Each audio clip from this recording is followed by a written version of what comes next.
नमस्कार दोस्तों। इससे प्रीवियस वीडियो में हमने फेज लॉक्ड लूप के बारे में इन डिटेल डिस्कस किया था। यहाँ पे आपको बताया था कि अगर phase locked loop lock range में चला जाता है तो इनपुट एफएम सिग्नल और वीसीओ से बाहर निकलने वाला सिग्नल के बीच में 90 डिग्री का फेज डिफरेंस होगा। और अगर वो फेज लॉक्ड लूप में नहीं जाता है, वो कैप्चर रेंज में रहता है, तो इन दोनों सिग्नल्स के बीच में 90 डिग्री से अलग कुछ फेज डिफरेंस जरूर रहेगा। दोस्तों, इस वीडियो में mathematical expressions of phase locked loop in detail discuss करना चाहते हैं। तो सबसे पहले हम लिखेंगे इन कैप्चर रेंज। कैप्चर रेंज में हम देखना चाहते हैं कि दो सिग्नल्स कैसा बिहेव करेंगे। तो सबसे पहले जब कैप्चर रेंज का मैथमेटिकल एक्सप्रेशन निकालेंगे तो आपको सबसे पहले S of T FM input signal जो इस लूप में जाएगा उसको लिखना पड़ेगा। तो जो एस ऑफ टी है ये हमें पता है एफएम की स्टैंडर्ड इक्वेशन होती है, that is equal to A C cos omega C into T plus K F integration 0 to T M of T into D T. M of T आपका कोई मैसेज सिग्नल है। तो इसके बाद ये जो पूरी टर्म है के एफ इंटीग्रेशन दिस एक्सप्रेशन, इसको अगर मैं थीटा 1 ऑफ टी मान लूँ तो नया एक्सप्रेशन मैं लिख सकता हूँ, that is s of T is equal to A C cos omega C T plus theta 1 of T. तो ये मेरा एक स्टैंडर्ड इक्वेशन है एफएम इनपुट सिग्नल्स का। इसी के साथ अब मैं जो दूसरा सिग्नल है बी ऑफ टी जो वोल्टेज कंट्रोल्ड ऑसिलेटर से बाहर निकलता है उसका एक्सप्रेशन लिखना चाहूँगा। तो उसके लिए आप क्या लिखोगे, B of T. B of T let us से ए वी कोई वोल्टेज गेन फैक्टर है वोल्टेज कंट्रोल्ड ऑसिलेटर का, and that would be A V multiply with sine omega C into T plus, अब यहाँ देख लीजिए B of T V C O का input signal V not of T है, ये F M D modulation technique है। तो यानी इस सिग्नल का इंटीग्रेशन फैक्टर स्टैंडर्ड इक्वेशंस में लिखा जाएगा। तो अब हम लिखेंगे that is G not integration 0 to T V not of T D T, right. ये लिखने के बाद ये जो जी नोट है ये वोल्टेज कंट्रोल्ड ऑसिलेटर का सेंसिटिविटी फैक्टर है। तो अब हम इस पूरे एक्सप्रेशन को थीटा 2 ऑफ टी लिख सकते हैं। So this would be equal to B of T, this is A V sine omega C into T plus theta 2 into T bracket close. यहाँ से ये आपकी फर्स्ट इक्वेशन है इम्पोर्टेंट और ये आपकी सेकंड इम्पोर्टेंट इक्वेशन है।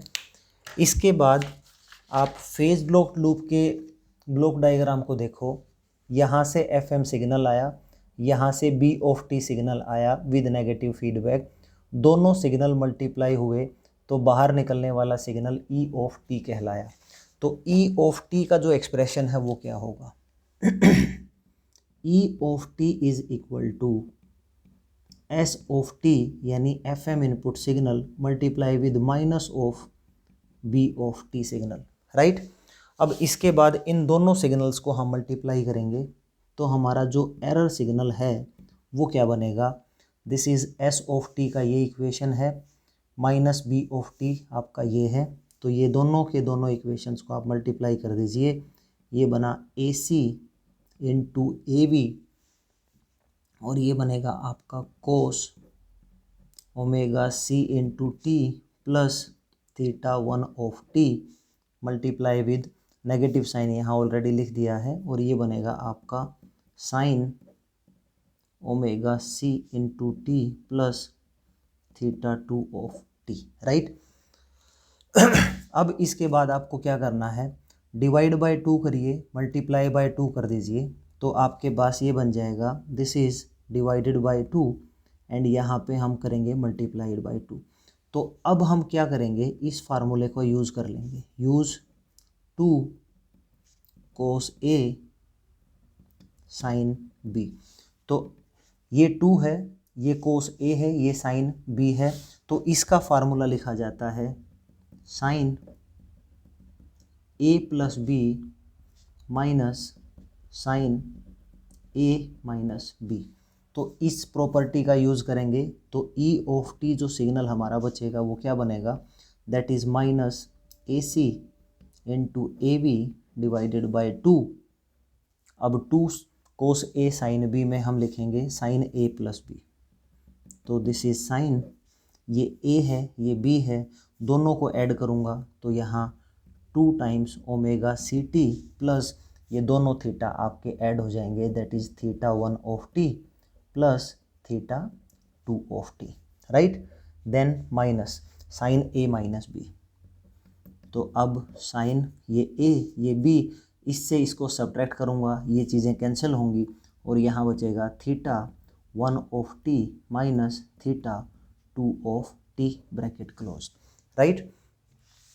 इसके बाद जो E ऑफ टी सिग्नल है, आप देखिए बच्चे, E of T signal loop filter या लो पास फिल्टर से जब पास होगा तो इस फिल्टर की जो सेंटर फ्रीक्वेंसी है वो इतनी रखेंगे कि यहाँ पे twice of omega C frequency component आपका पास ना हो, क्योंकि लो पास फिल्टर ऐसा फिल्टर है जिसकी कट ऑफ फ्रीक्वेंसी से ऊपर जो फ्रीक्वेंसी होगी वो पास नहीं होगी, और यहाँ पे ये जो फैक्टर है, ये जो है, ये आपका लो पास फिल्टर से पास हो जाएगा। तो आप क्या लिखोगे, after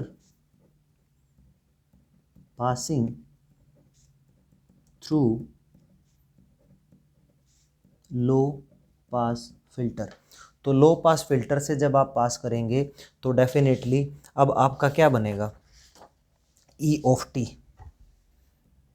E of T signal आपका बनेगा। ये आपका कैंसिल हो गया, माइनस से माइनस साइन आपका पॉजिटिव हो जाएगा, तो ये बनेगा A C into A B divided by 2 into sine of theta 1 of T minus theta 2 of T. ये आपका बन गया। अब यहाँ से आप क्या करोगे, जो थीटा 1 माइनस थीटा 2 है इसको लिख लेंगे theta 1 of T minus theta 2 of T, this is equal to theta E of T.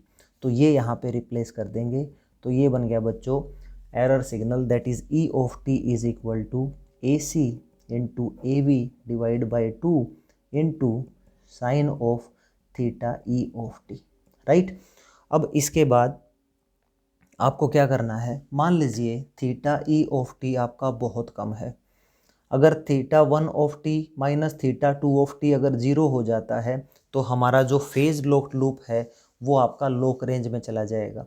लेकिन अगर ये वैल्यू बहुत कम है, 0 नहीं हो पाती है, तो उस केस में क्या लिखें, लेट अस से theta of T is very much less than 1। तो उस केस में हम ये कह सकते हैं कि जो sine theta E of T है that is almost equal to theta E of T, right. तो इस प्रॉपर्टी का यूज़ हम इस इक्वेशंस में करेंगे। यहाँ पे स्पेस है तो इस स्पेस का यूटिलाइज करेंगे हम।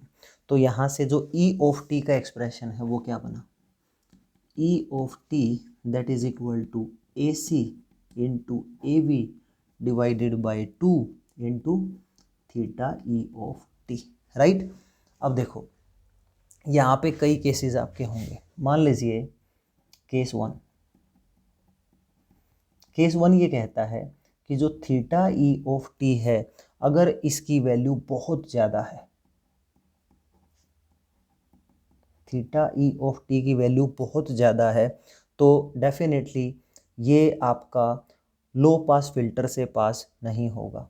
तो लो पास फिल्टर से जो एरर सिग्नल है वो नहीं पास होगा, तो इवेंचुअली आपका जो वी नॉट ऑफ टी है यानी जो आउटपुट वोल्टेज है, ये देख लीजिए यहाँ पे ई ऑफ टी अगर बहुत बड़ी वैल्यू है यानी थीटा ई ऑफ टी बहुत बड़ा आपका फेज एंगल है यानी बहुत हाई फ्रीक्वेंसी है, तो उसके बेसिस पे उन सिग्नल्स को लो पास फिल्टर से हम पास नहीं करा पाएंगे, जिससे हमारा आउटपुट हमें कुछ नहीं मिलेगा, यानी आउटपुट वोल्टेज आपकी 0 हो जाएगी, आउटपुट पे कुछ नहीं मिलेगा, राइट। ठीक है, तो ये आपका केस हुआ। केस आपका दूसरा केस क्या हुआ, मान लीजिए अगर आपका जो θ1 of t is equal to θ2 of t हो जाए, तो उस केस में क्या है, θ1 माइनस θ2 QE ऑफ t है, तो यानी जो आपका एरर फेज एंगल है ये आपका 0 होगा। अगर ये 0 होगा उस केस में भी एरर सिग्नल 0 होगा और आपका जो आउटपुट वोल्टेज है बच्चों वो आपका 0 वोल्ट रहेगा। दोनों केसेस मैंने इसलिए डिस्कस किए हैं ताकि आपको समझ आ सके कि जब आपका आउटपुट सिग्नल 0 वोल्ट होगा तो या तो आपका PLL फ्री रनिंग कंडीशंस में होगा या आपका PLL लॉक रेंज कंडीशंस में होगा। फ्री रनिंग कंडीशंस में तब होगा जब आपका थीटा ऑफ ET बहुत ज़्यादा वैल्यू हो, यानी इतनी बड़ी वैल्यू है कि हमारा जो फेज लॉक्ड लूप है वो फ्री रनिंग कंडीशंस में रहेगा, हमें आउटपुट नहीं मिलेगी। दूसरा केस ये तब हो सकता है जब हमारा लो पास फिल्टर से पहले एरर सिग्नल अगर 0 हो जाए तो उसके कोरस्पोंडिंग आउटपुट हमें 0 मिलेगी, यानी हमारा फेज लॉक्ड लूप अब लॉक कंडीशंस में या लॉक रेंज में पहुंच चुका है। तो यहाँ दो कंडीशंस थी, दोनों आपके सामने एक्सप्लेन की हैं। नेक्स्ट वीडियो में इसी का सेकंड पार्ट मैं एक्सप्लेन करूँगा, जिसमें आपको प्रूफ दूंगा कि जो PLL का आउटपुट सिग्नल है that would be proportional to the modulating signal and this is how PLL acts as demodulator for the FM signals. This is the end of the video. Thank you so much for watching this video.